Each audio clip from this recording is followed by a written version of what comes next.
ಒಂದು ಊರಿನ ಅಂಚಿನಲ್ಲಿ ಗಾಢ ಕಾಡಿನ ಮಧ್ಯೆ ಒಂದು ಹಳೆಯ ಒಂಟಿಮನೆಯಿತ್ತು. ಸೂರ್ಯಾಸ್ತದ ಹೊತ್ತಿನಲ್ಲಿ ಆ ಮನೆ ಇನ್ನೂ ಹೆಚ್ಚು ಭಯಾನಕವಾದಿ ಕಾಣುತ್ತಿತ್ತು. ಆ ಮನೆಯಲ್ಲಿ ಒಬ್ಬ ತಾಯಿ ಮತ್ತು ತನ್ನ 3 ಜನ ಹೆಣ್ಣುಮಕ್ಕಳೊಂದಿಗೆ ವಾಸವಾಗಿದ್ದಳು.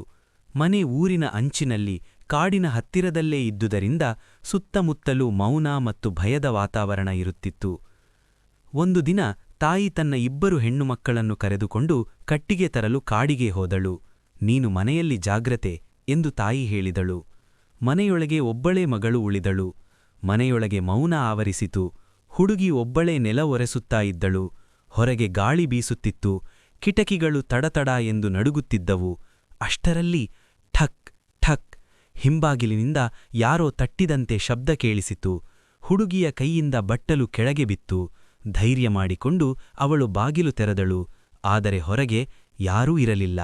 ಆದರೆ ನೆಲದಲ್ಲಿ ರಕ್ತದಂತಹ ಕಾಲಿನ ಗುರುತುಗಳು ಕಾಣಿಸುತ್ತಿದ್ದವು. ಅಷ್ಟರಲ್ಲಿ ಮೇಲ್ಛಾವಣಿಯಿಂದ ಧಪ್ ಧಪ್ ಧಪ್ ಯಾರೋ ನಡೆಯುವ ಶಬ್ದ. ಹುಡುಗಿ ಕಿರುಚಲು ಹೋಗಿದರೂ ಧ್ವನಿ ಹೊರಬರಲಿಲ್ಲ.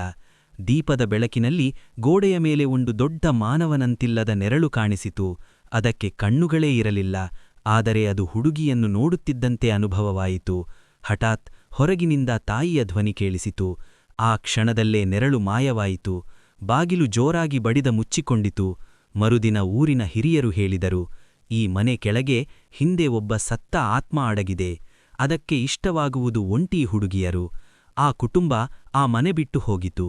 ಆದರೆ ಇಂದಿಗೂ ಆ ಮನೆಯಿಂದ ರಾತ್ರಿ ಠಕ್ ಠಕ್ ಎಂಬ ಶಬ್ದ ಕೇಳಿಸುತ್ತಲೇ ಇರುತ್ತದೆ. ವಿಡಿಯೋ ಇಷ್ಟವಾದರೆ ಲೈಕ್ ಮಾಡಿ, ಶೇರ್ ಮಾಡಿ. ಇನ್ನಷ್ಟು ಕಥೆಗಳು ಮತ್ತು ವಿಡಿಯೋಗಳಿಗಾಗಿ ಸಬ್ಸ್ಕ್ರೈಬ್ ಮಾಡಿ.